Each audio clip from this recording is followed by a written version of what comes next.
আসসালামু আলাইকুম। আলহামদুলিল্লাহ, ফাইনালি আজকে আমাদের হাঁসের বাচ্চা চলে এসেছে। এর আগের ভিডিওতে আপনারা দেখেছেন হাঁসের জন্য আমরা আগে থেকেই সবকিছু রেডি করে রেখেছি। আগে থেকে সবকিছু রেডি থাকায় এখন বর্তমানে আমাদের কোনো কাজ করতে হচ্ছে না। আমরা এখন হাঁসের বাচ্চাগুলোকে ব্রুডারের মধ্যে রেখে দিব। আমরা 100টি হাঁসের অর্ডার করেছিলাম।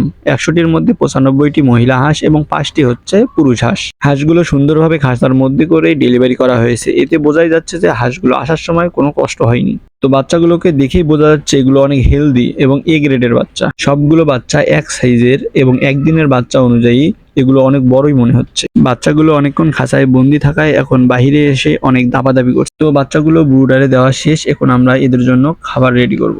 হাঁসগুলো অনেক দূর থেকে জার্নি করে আসায় তাদের অনেক পানির পিপাসা পেয়েছে, তাই আমরা প্রথমেই তাদেরকে স্যালাইনের পানি খেতে দেব। তো আমরা 100 হাঁসের জন্য 3 লিটার পানি নিয়েছি এবং 3 লিটার পানিতে একটা স্যালাইন দিয়ে দিয়েছি। আপনারা চাইলে স্যালাইনের পরিবর্তে গ্লুকোজও ব্যবহার করতে পারেন। তো প্রথম খাবার হিসেবে আমরা স্যালাইনের পানিতে মুড়ি ভিজিয়ে সেই মুড়িটা তাদেরকে খেতে দিব। মুড়িগুলো পানিতে ভিজিয়ে 5 থেকে 7 মিনিট রেখে দিব নরম হওয়ার জন্য।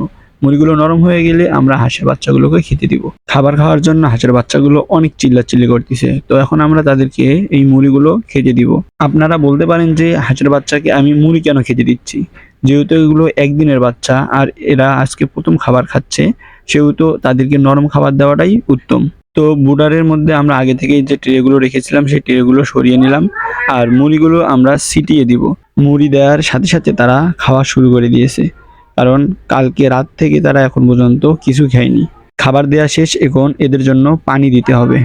যে পানিতে আমরা মুড়ি ভিজিয়েছি সেই পানিগুলোই ওদেরকে খেতে দিব, কারণ এই পানিগুলোতেই স্যালাইন মেশানো আছে। তো খাবার এবং পানি দেওয়া শেষ, বর্তমানে আর কোনো কাজ নেই। এই মুড়িগুলো খাওয়া শেষ হলে আমরা তাদেরকে ফিড খেতে দিব আর বিকেলের দিক পানিগুলো পাল্টিয়ে দিব।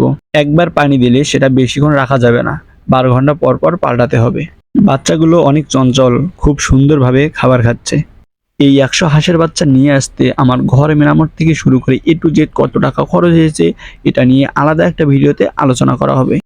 তো সবার সুস্থতা ও শুভকামনা করে আজকের মতো এখানেই বিদায় নিচ্ছি। আসসালামু আলাইকুম।